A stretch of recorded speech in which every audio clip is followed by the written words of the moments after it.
we can now have to finish, we're going to have a general question and answers, and to kind of wrap up this session, listening to these wonderful, very rich stories of these books. I think now Mary from UNICEF will be facilitating the last part with some questions and answers, and also to give us some insight in how the lead organization of the United Nations, UNICEF, as far as children are concerned, is working in this area, and she is a gender expert. So over to you, Mary. Thank you, Jonathan, and thank you, the whole CRIA team. This has been so very powerful. The very few times we get to directly hear from young girls and boys about gender equality and how they are being as powerful role models. And today's session has really kind of put a spotlight in terms of it. I am actually in loss of words because they've so beautifully, spoken about gender. So as a gender expert, I feel, they have very much of wisdom and knowledge about gender equality and discrimination already. I work as a gender specialist in UNICEF, and UNICEF, as you know, is a child rights agency. And as Pooja put it, if you want to work around child rights, you need to look at an environment which is conducive for them to kind of protect their rights, be it in terms of education, nutrition, health, water and sanitation, and also in terms of gender equity. COVID has also kind of put that lens really very, there's a more emphasis in terms of some of these vulnerabilities that girls and boys both face. These are not new vulnerabilities, but they have extended. For example, some of you have also called it in terms of the likelihood of child marriage has really spiked up. We've had, child line and helpline in India been actually, working around about 600 to 700 plus child marriage cases, and that's just a very humble estimate. We've seen gender-based violence, domestic violence, seen an increase during COVID. We've seen girls and boys, and especially girls, having limited access to remote learning during this time because they have limited access to mobiles. Hence, the continuity of their learning and the risk of them dropping out of school is much higher. So COVID has put into the light in some of these issues, especially also in terms of mental health. When it comes to gender, I can't, agree more with some of the children who have spoken here in terms of it really boils down in terms of how do you really value children based on their genders? How do you value the girl child? How do you value the vulnerabilities they face based on their gender? Who is at risk? For example, in India, about 70,000 girls are not even born because of sex selective abortion. India is actually one of the few countries where the mortality rate of girls is much higher, even though they share a biological advantage. So girls are more likely to be, born and thriving at least under 5 years, but that's not true for India. So that shows in terms of the value of girl child, the fact that the right to born itself is limited. Even boys, I mean, when we talk about gender, it's not just about girls, but also boys. The fact that, some of you shared about the fact that boys have the pressure to earn much earlier. They are more likely to be, as child laborers. They're less likely to be able to express their feelings. So there are some of the issues that gender, even they face, that we need to address. Hence, when we talk about gender norms, gender equality, it is a responsibility of all. It is a conversation and engagement that we have to do with all. We need to do it with boys, girls. We need to do it with girls and women to be able to improve their leadership, their confidence. As some of them said that, because they were in these clubs and they were in these different activities, they were able to build their confidence as girls. But you also need to work with boys. Some of them said here that, boys and girls are equal. We need to boys are nothing less, girls are nothing less than boys, and they can achieve whatever they want. So I think these shifts really happen when you work with not just them, but also in terms of teachers. You also need to work with communities, you need to work with parents. In fact, during COVID, one of the things that we did, and I think that was also very nicely said, that you really need to have a safe environment at home. So a lot of communication went in terms of with parents, building their awareness in terms of what what is really important for children at this point of time, having violence-free homes, having a very environment, because schools are shut, everything is shut. So basically, homes are playgrounds, homes are schools, they are everything in the COVID crisis. So just in terms of how do you engage and how do you spend time in play, how do you kind of have a productive and a safe environment for children is also very crucial. So I'll stop with that in terms of the work that we've been doing. There've been also some very powerful resources that we've developed using storytelling. If you go online, you can check our resources on Meena Munch, Adha Full. They've been really resources that we've used in terms of storytelling to kind of engage with children around gender and other issues. I'll stop here, and if anybody has any specific questions or would just like to have a conversation, I'm open. Or anything that you've learned from listening to the book you'd like to ask Mary about as well. So it can come from the book, but it can be on any issues dealing with gender or the work of UNICEF, of course. I'm just quickly putting this, as you're gathering your thoughts, I just wanted to quickly, share some resources, as I said, that we've put together. As you can see, this is the Adha Full. It really serves as a powerful role model for, it's a TV series in Doordarshan. Meena is a cartoon series. We've done some digital illustrations. And also we've created some gender principles for toy manufacturers in terms of what they should really factor. So just quickly wanted to put that there. Well, I could maybe start with a question. Regina wanted to say something, I think. Yeah, thank you so much. It's so good to hear you. And like, I have a question, like, if we later, if we want to be like you, then how we can apply for there in UNICEF? That's a very good question, Regina, and I can see your ambitions already in terms of what you want to achieve. I would say it starts with, the way you all are asking questions. Ask questions of things that really affect you. When I started my journey on gender, or why I was passionate to work on gender issues was because, my parents told me that it's not okay to travel alone if it's not for a purpose. So you should not travel, with your friends late night, or you should not, so I was wondering why, as a girl, I had these restrictions, and that got me interested to understand more about gender equality and gender discrimination. And I started studying on this issue. So one thing is definitely follow the area of your interest in terms of, whatever subject, education, or whichever course you like. Do that wholeheartedly. That will give you your next steps. I never knew, and in fact, UNICEF has always been my dream job. But it has always been in terms of being able to focus on the work that I had, the job I had, that helped me understand what my next steps are. So I would say it's all about, doing it passionately, working hard in what you like, and understanding different pathways. I did my MSW, so Masters in Social Work, and then I worked in different organizations. So I worked with a lot of organizations, working at the ground level in terms of, working on women's rights issues. So working with women who face domestic violence. I've worked with adolescent girls who have been taking action on child marriage. So I worked with different organizations, and after 10 to 12 years, I've, now working with UNICEF as a gender specialist. So I would say, follow your true calling and work towards it, and you'll achieve whatever it is you want. All the best. Thank you so much. You can see Martin and Spencer. Oh, yes, a question.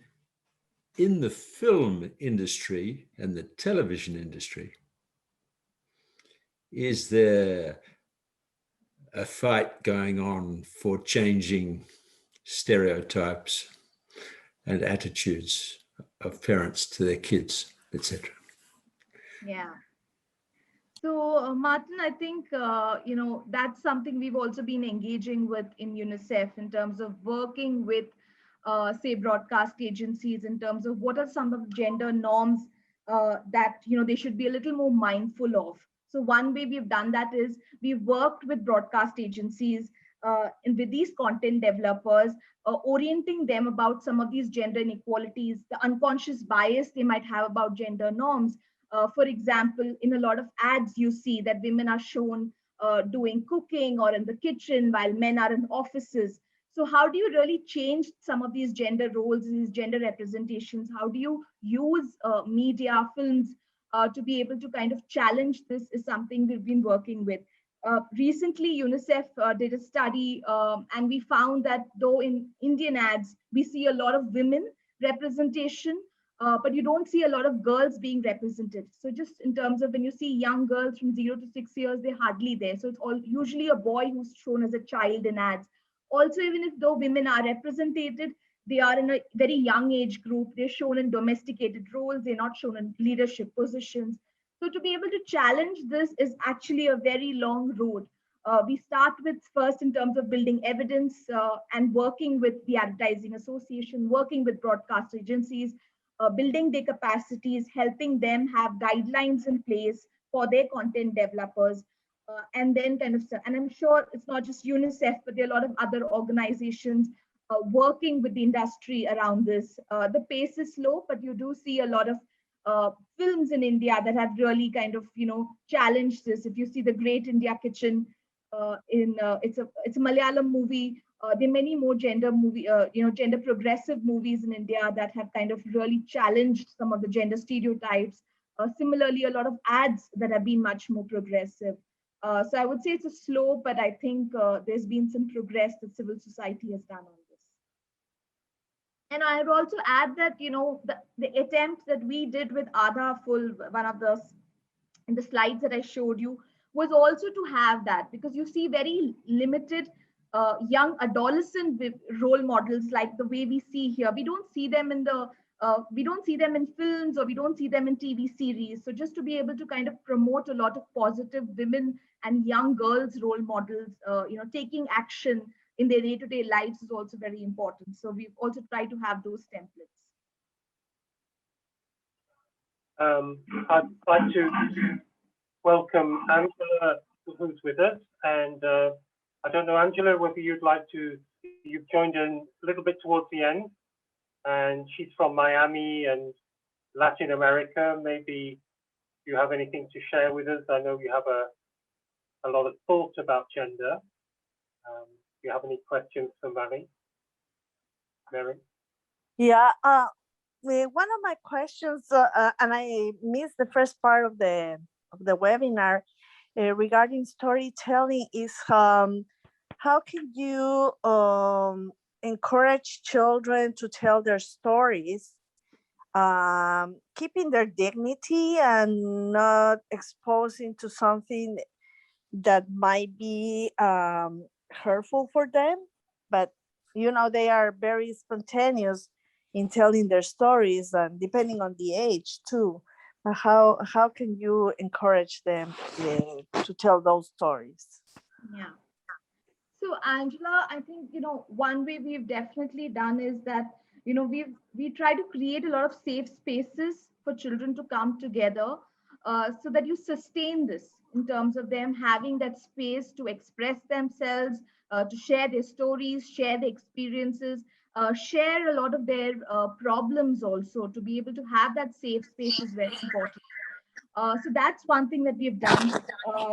The entertainment series that we did, Meena Munch, that actually was then integrated in schools, and then we've had clubs called Meena and Raju Munch. So this was for girls, Meena, and for boys, Raju Munch. So having spaces and having a curriculum that you can take them through, but that has just been very effective. One, because it gives them that space to be able to share, and it's their own space, so they use it in terms of being able to kind of build their own leadership, build their own confidence, and have that safe space to share.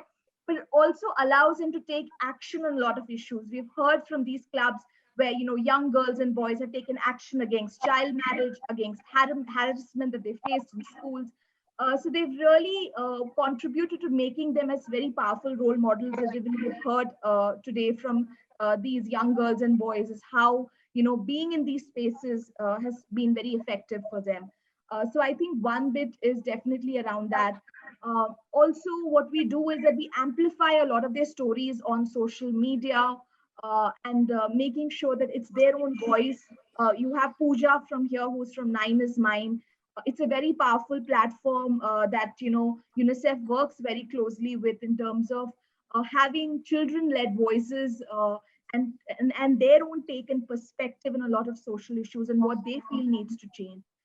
So I think it's a blended approach in terms of having these different platforms and spaces for them, that just not just builds their agency, but it's also for us to be able to kind of take stock of what is really they need, and where do we really need to work and put our investments in.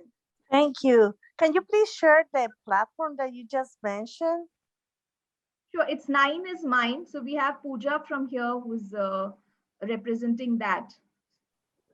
We also have Anisha from Nine is Mine. So maybe Anisha, you can share your email ID with Angela, or we have Vishal too. Yes, sure, Aditi, I'll do that. Yeah. Okay, so there's a question from, I don't know whether Ishanjali, you want to share your question with Mary that you put in your chat, in the chat? Yes, I just did not feel like interrupting, so I put it on chat. So I just wanted to ask, just a thought that how do we normalize the difference between gender and sex among the children? As you are, a gender specialist, I would love to hear that. I mean, it's a big thing going around these days, and there are like plenty of new courses, plenty of new subjects revolving them has, evolved. And since, India is evolving into that, and we have a lot of kids, I've personally worked with a lot of kids who have come up with, openly about their gender and their rights. So how do we look at, how do we, as from your perspective? Yeah. Thanks, Ishanjali. So I think, the very first step is in terms of kind of building awareness.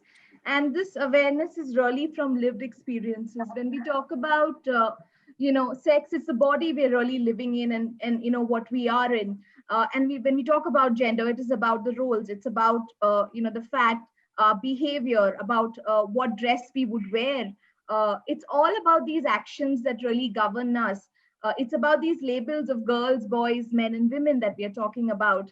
The most powerful ways to be able to talk about this is to talk about the lived experiences. We've heard many, young children here talk about their own experiences. I think that's a most beautiful way to be able to talk about gender.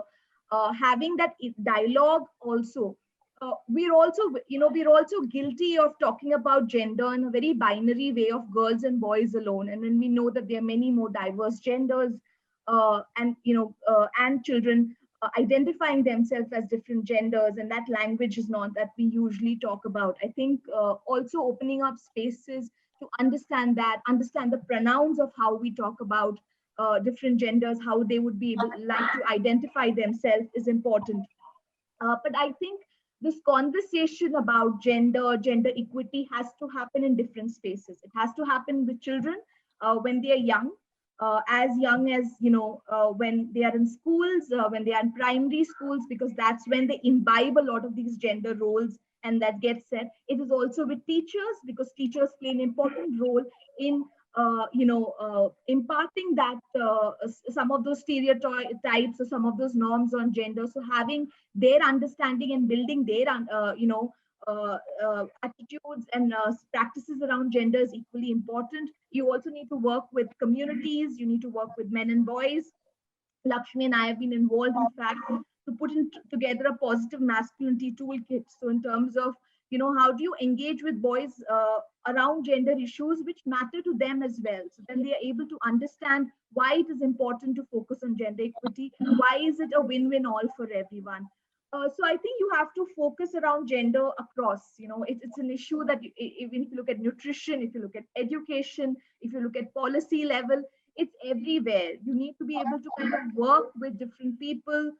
You need to work with the state, you need to work with the government, you need to work with the frontline workers on gender issues. And that's what we do in UNICEF. We do a lot of capacity building on gender, with with the authorities, we work, with the teachers. So I think just in terms of being able to work around gender across different institutions with children, especially. In fact, when you and it's not a very I mean, it also be very easily applicable ways of being able to integrate gender. For example, in Haryana, we started with doing a weekly session around gender socialization in schools. And we did this for a year, and we saw a significant shift in terms of attitudes around gender, especially among boys and their fathers. They expressed how that they really valued the role their mothers played and did not look down upon it. They also said that, as some of your, the boys here also said that, girls are equal, and it's not just marriage, that they should be able to work and do what they want. So I think these shifts are very important, and how you mainstream this in the school curriculum is a very important start to make. So we have Lakshmia. Would you like to say a few words as well, Lakshmia, from UNICEF as well? Maybe you could. We're very proud to have you with us as well. Thank you. Maybe you could introduce yourself, say a few words. Okay, so thank you so much. No, I don't have much to share at the moment. I have expressed my observation in the chart in some of the areas where we need to focus.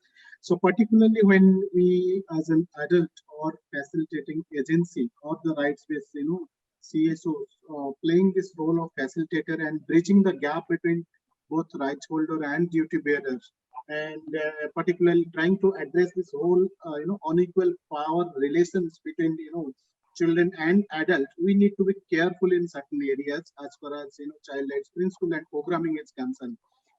Say for example, Saswati was referring about this incident from Darjeeling where they have rescued a child labor.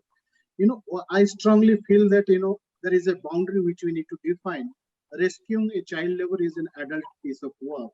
So when we are encouraging children to take lead the advocacy process, we have to define how much actually the children can take lead. So if you refer the Roger Het model of child participation, so from tokenism to the real child-led process, it takes time. I agree with Pooja, but at the same time, all these case stories, human library, all this book, they express very powerful stories of change, which we need to appreciate it.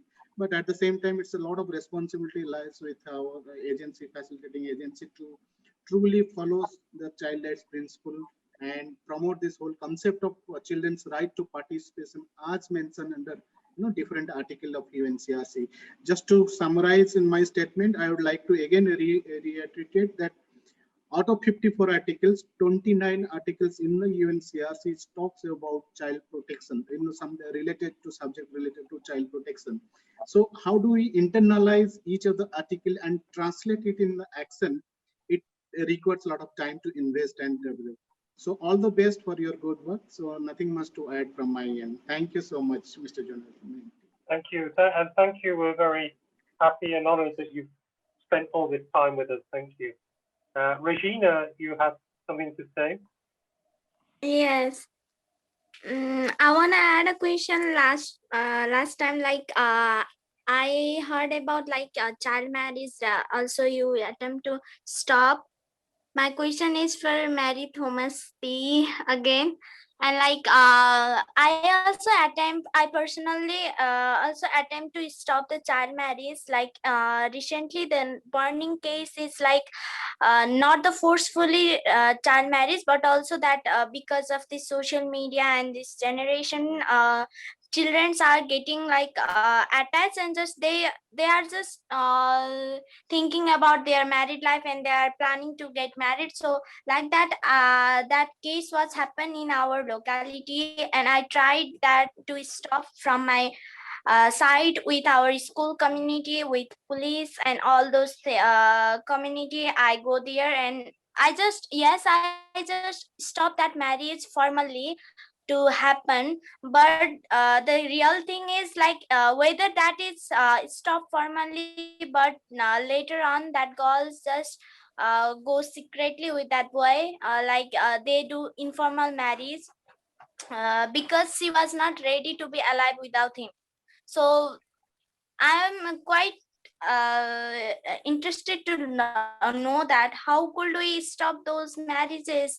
Like, we are just doing our best from our side, being as a child right and girl right activists, to stop that, but we can't. That is so that was in my mind. How you gonna solve like those problem it's ever happened to you?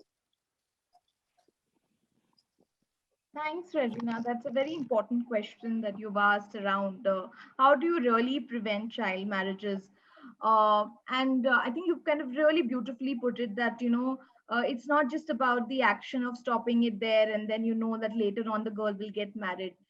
It requires a lot of effort to be able to kind of work around this issue. One, I think, the way that you can do is in terms of when you're working with your own peers, to be able to have conversations about their aspirations, about continuing education. One of the ways that even research or evidence tells us is that when girls are in schools, when girls are in colleges, they're less likely to be married off early. So to be able to kind of make sure that girls around you are in school, they don't drop out, is a big way actually to stop child marriage. The other is in terms of also working with boys, also in terms of how your organizations work with the parents and communities about these issues. The basic issue of child marriage is about the fact that the girl's value is seen just for marriage. There's no investments made beyond that. So how do you kind of build her own aspirations, her own life paths? How do you build awareness for her to pursue her own aspirations, be it in terms of skills or vocational skills or in terms of education, is important. The other issue where we work around child marriage is also in terms of policy. Because as much as you need to work with communities, you also need to work with policies in terms of there are a lot of policies to prevent child marriage. So we work with the government around strengthening some of those policies, and also then in terms of how do you build awareness about some of these policies and schemes in the communities, so that parents are able to kind of access them. So it's a lot of efforts that you have to make at the community level, even at the school level, in terms of how do you watch out your own classmates or your own, in terms of are there conversations happening about child marriage? Can you talk to a trusted adult? Can you talk to a family member about it? So whatever actions, I think even in as Lakshmi said, it's also important that whatever actions are possible at your end without taking the risk, and with ensuring your safety, it's important to have those conversations. It's important to kind of, so the fact that you're already doing that is a big step, and continue doing that, and also build awareness among your peers about this. But I think working on child marriage is beyond that action of just stopping a marriage. It is about all the work that you all have been doing. So do that, because that's what is going to stop child marriage in the future as well. Thank you so much. Yes, because of that age we stopped that child marriage formally. So because of that, a message was revealed that actions are taken if people are doing child marriage or praising child marriage. So that message was revealed, but I still feel sad that we can't go for a marriage. And but yeah, it's for the protection thing. I think their family become enemy, like for me, like I become enemy for them, because I attempt and raise voice to stop that. So thank you so much. And as for that, I think that was because of online and social media. So first of all, we need to which all children need to be taught how to use it properly, and mostly thing is their guardians and how their parents took care of their children also. If there will be proper guidance, even while using the social media, and while having the connection, and while having friends, then I think with proper guidance we can reduce it. So firstly we need to make our guardians aware. Yeah, and you always have the child line number if you ever have to reach out for a helpline, which is 1098, that you might be aware of. So that's also something you can reach out for any cases. But yeah, as you said, it requires you to work with the entire community to be able to do, work on issues like child marriage. Oh I yeah, think yes, we also have hotline numbers. Thank you so much. Thank you, Ranjana. I think we've got such wise and wonderful young people with us, and it also really has demonstrated today, as always, that we need to listen more deeply and more carefully to young people and to children, because they do hold, and we've seen it happen today, a lot of knowledge and wisdom that needs to be acknowledged.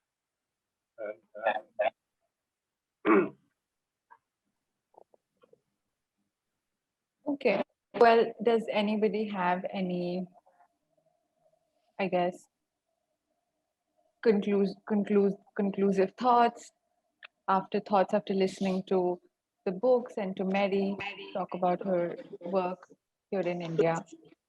Anything you want to share? We do have some people from other countries as well. Do you can share your experience with gender there?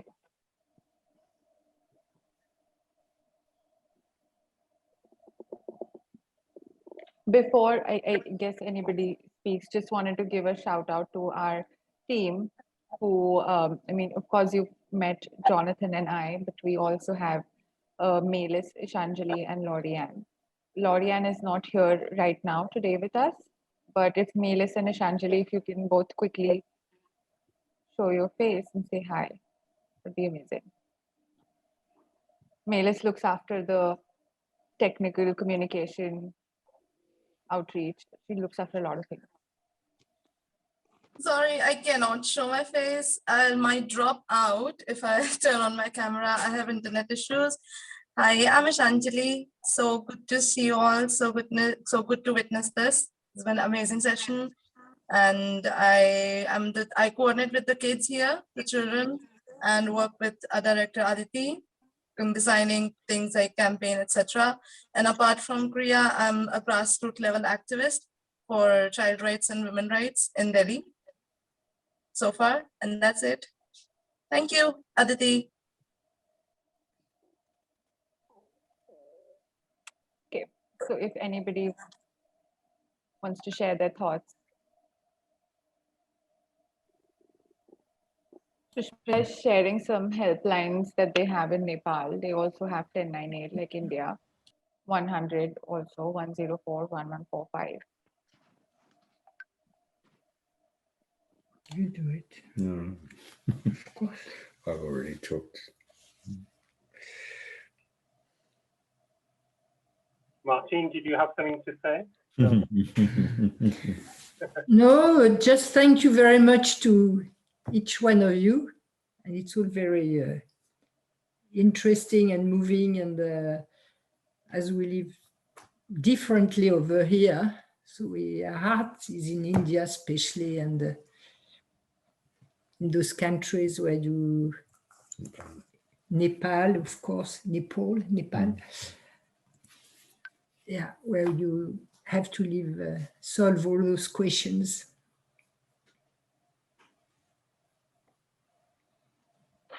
Okay, maybe we can conclude it, Aditi. Yeah. So I think in spite of, as Jonathan said at the beginning of the webinar, that we were definitely expecting way more participants, but things happened and we just wanted to continue in the spirit of child rights and do it for whoever turns up. And yes, we are very happy and we are feeling very grateful for not just all the books, but also for UNICEF. Just wanted to take a moment to say that how organizations like UNICEF are working tirelessly to provide relief to people and children all over India. And it is truly amazing that in spite of all of that, they have taken out time, not just 15-20 minutes. They've been here with us for about 2 hours now. And just feeling extremely grateful to have you be a part of us. And hopefully that, you know, in the future we'll have better webinars planned together and, you know, better things working on just child rights. Jonathan, is there anything you want? Oh, no problem. Yeah, well, the next step is we have our forum in June, a three-day forum in the middle of June, and of course you're all invited, and we'd love to see you there.